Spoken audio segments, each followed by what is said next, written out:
In front of me is Honor Magic 6 Lite, and today I would like to show you how you can add a password to Google Passwords Manager.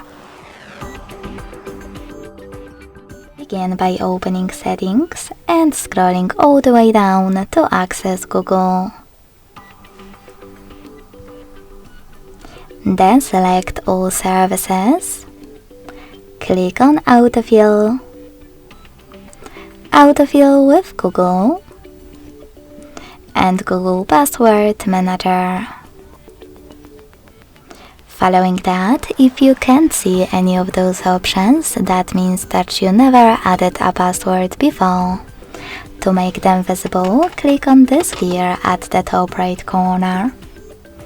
Make sure that Offer to Save Passwords is on. Log into any app and hit Save in Autofill pop-up. This way your password will appear over here and you'll be able to add any other one from those settings. To do it now, click on this plus next to Search Passwords.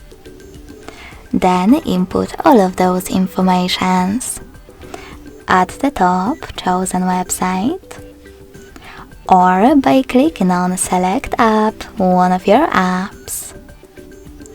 Then enter username, email or phone number,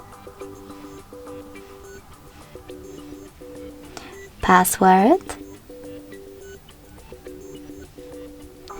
and even some helpful notes. Lastly, hit Save at the top right corner. As you can see, after that my password was successfully added. Thanks so much for watching. If you enjoyed this video, don't forget to leave a like, comment and subscribe. Bye!